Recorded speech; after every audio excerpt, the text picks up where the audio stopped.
पाल गाँव पार करने के बाद जो सुरंग आती है गंगोत्री वाला रास्ते ही है, लेकिन यहाँ पर अभी काम चल रहा है इसलिए ये बंद है रास्ता। तो रास्ते में हमें बीच जंगल में पहाड़ों के बीच में ये 2 खोखे मिल गए थे। जो हर हर महादेव सभी को। तो आज हमारी 4 धाम यात्रा का 8वां दिन। सुबह सुबह मैं सो के उठ चुका हूँ और बाहर का प्यारा मौसम दिल को बहुत आनंद देता है। तो इस टाइम मैं रुका हूँ गंगनानी कुंड में, जो कि बरकोट से 10 किलोमीटर दूर है। तो आज हम अपनी गंगोत्री माता की यात्रा शुरू करने वाले हैं, जो कि यहाँ से लगभग 200 किलोमीटर दूर है। तो कल को हमने यमुनोत्री माता के दर्शन किए थे, आपने लास्ट वाले व्लॉग में देख लिया होगा। सच बताऊँ, हर एक दिन यहाँ पर हमारा जो बीत रहा है हमें बहुत कुछ सिखा रहा है, बहुत आगे बढ़ा रहा है।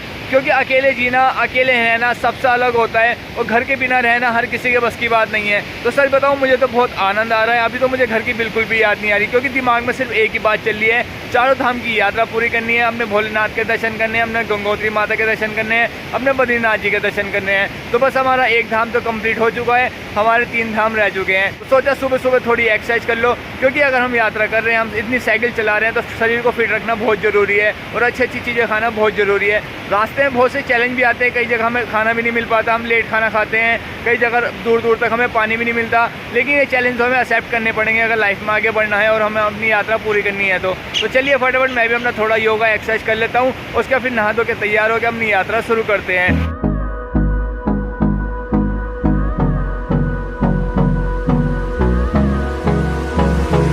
तो मैं भी नहा धो के तैयार हो चुका हूँ, बस अपना कैंपिंग टेंट पैक करते हैं, हमने साइकिल वो रखी, बस साइकिल लेके फिर चलते हैं, अपनी यात्रा शुरू करते हैं। देखते हैं आज हम कहाँ तक पहुँच पाते हैं। थकावट तो काफ़ी हो रही है, सांस भी काफ़ी फूल ली है, लेकिन हल्के हल्के धीरे धीरे पानी पीते पीते चल रहे हैं अपनी मंजिल की ओर। देखते हैं कहाँ पहुँच पाते हैं आज हम।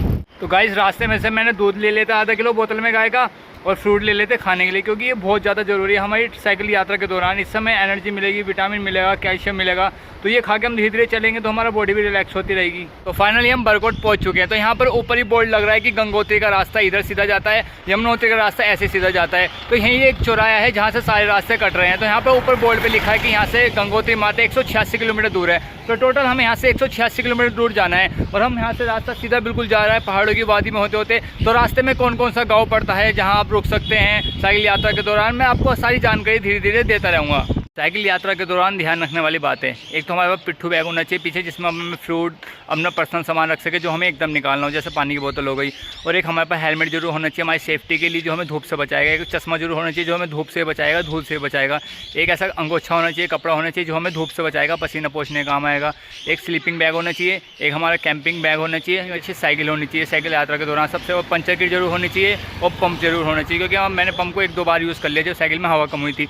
तो बस अब धीरे धीरे महादेव का नाम लेके आगे चलते हैं, फ्रूट खाते खाते, पानी पीते पीते। तो गंगोत्री जाते रास्ते में सारे गांव पड़ेंगे जहां से हम होकर जाएंगे। तो आपको धीरे धीरे सारी जानकारी मिलती रहेगी कि आगे कौन कौन से गांव है, कहां पर क्या सुविधा है। धूप बहुत तेज हो रही है, प्यास भी बहुत ज़्यादा लग रही है। ये ठंडा पानी पेट्रोल पंप से भर लिया, रास्ते में पेट्रोल पंप पड़ा था। और जो आपने पहले होटल का नाम पढ़ा ना, वो भैया बहुत अच्छी आदत के थे, उन्होंने मुझे वाईफाई दे दिया मेरी यमुनोत्री माता वाला जो व्लॉग था ना, वो डाउनलोड करने के लिए। तो बस वहाँ से मैंने वीडियो अपलोड करी अपने यूट्यूब पर, और अब मैं आगे यात्रा चल रहा हूँ। तो काफ़ी अच्छे अच्छे लोग मिल रहे हैं रास्ते में। बरकोट से गंगोत्री धाम जाते हुए सबसे पहला पड़ता है पाल गाँव। तो हम पाल गाँव पहुँच चुके हैं और आगे चलते हैं, देखते हैं अब कौन सा गाँव पड़ता है इसके बाद।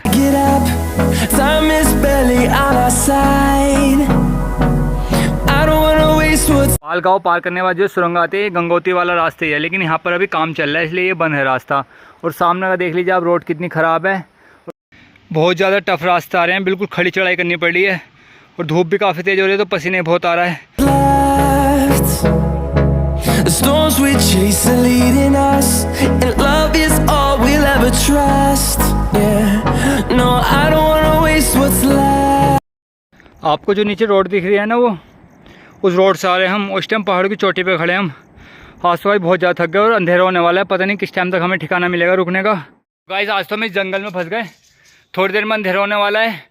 और यहाँ से 7-8 किलोमीटर दूर पर एक गांव है, रेड्डी गांव। हमने मैप पे चेक किया है, वहाँ पर एक भैरव मंदिर भी है जहाँ हम रुक सकते हैं। तो पता नहीं वहाँ पर पहुँचने में हमें रात के 9 बज जाएँ या 10 बज जाएँ।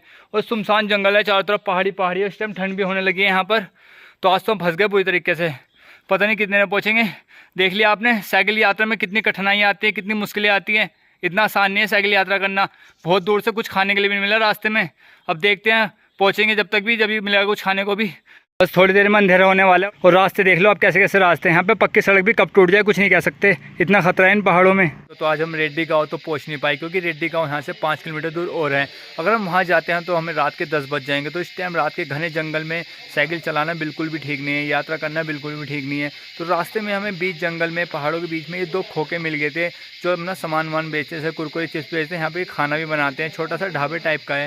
और पीछे ही नीचे कोई गाँव है इनका जंगलों में, जहाँ पे रहा करते हैं। तो हमने इनसे बात किया आज रात को रुकने के लिए, तो इन्होंने हमें यहीं पर जगह दे दी। तो आज रात हम एक खोखे में रुकने वाले हैं, बीच जंगल में, घने जंगल में, जो चारों तरफ आप देख सकते हैं घना जंगल है। यहाँ पे दूर दूर तक कुछ नहीं है। तो आज रात हम यहीं पर गुजारने वाले हैं। यहीं पे हमारे लिए खाना भी बन जाएगा, सस्ता खाना है, ज़्यादा महंगा खाना भी नहीं है। 100 रुपये थाली लगेगी खाने की, और रहने का इंतजाम भी हमारा यहीं हो जाएगा। फिर सुबह उठ के हम यहीं पे नाश्ता करके आगे की यात्रा शुरू कर देंगे। तो देखा गाइस, यात्रा करना इतना आसान नहीं है, बहुत सारी प्रॉब्लम फेस करनी पड़ती है। अब रात को इतने घने जंगल में रुकेंगे जहाँ पर रात को पक्षियों की आवाज़ आ रही होगी, कुछ खतरा भी हो सकता है, लेकिन ये कह रहे हैं यहाँ पर कोई खतरा नहीं है, आराम से आप रह सकते हो। तो यहाँ पर हम रात को रुकने वाले हैं। यहाँ पर कोई जंगल का इलाका ही है बस, यहाँ पर कोई गाँव वाव नहीं है। तो यहीं पर रहते हैं ये थोड़े से लोग बाग, जिन्होंने हमें यहाँ पर रहने की जगह दे दी है रात के लिए। तो आंटी चूल्हे वाला खाना बना रही है, तो आज रात को यही खाना होगा। तो ये नया एक्सपीरियंस है गांव की, यहाँ पे फीलिंग जो मिल रही है। पुराने टाइम में जैसे खाना बनाया जाता था, यहाँ पर ऐसा खाना बनाया जा रहा है। तो बस आज यहाँ के खाने का भी बिल्कुल अलग टेस्ट होगा, खाने में बहुत मज़ा आएगा। तो गाइस, ये चीज़ भी ना हमें लाइफ में एक नई चीज़ सिखाती है। हर एक दिन जो हमारा बीत रहा है ना, हमें कुछ ना कुछ नया सिखा रहा है। तो ये भी ना एक हमारी लाइफ का एक्सपीरियंस है, हमारी लाइफ का हिस्सा है, जो हमें कुछ ना कुछ सिखा रहा है। तो बस आज रात हम यहीं पर रुकने वाले हैं, उसके फिर सुबह हम गंगोत्री माता के लिए आगे की यात्रा अपनी शुरू करेंगे। तो देखते हैं सुबह क्या होता है। फिलहाल तो अब आज यहीं पे सोना है। हर हर महादेव सभी को। तो आज है हमारे 4 धाम यात्रा का 9वां दिन। तो सुबह सुबह की शुरुआत हो चुकी है बहुत प्यारे मौसम से। मैं थोड़ी देर यहाँ पर एक छोटा सा गांव अंदर को जाता है, जंगल का इलाका है। तो प्योर नेचुरल का मज़ा ले रहे हैं, प्योर नेचर का मज़ा ले रहे हैं हम। तो इतना अच्छी फीलिंग आ रही है। और रात को हम बहुत ज़्यादा थक गए थे, क्योंकि हमने खड़े पहाड़ों पर चढ़ाई की थी। तो इन जंगलों में ही रास्ते में रुके पड़े थे, जहाँ दूर दूर तक कुछ नहीं है। तो भारी ये ढाबा था जहाँ पर इन अंकल आंटी ने हमें रुकने के लिए दे दिया था। इनके पास ही हमने खाना खा लिया था।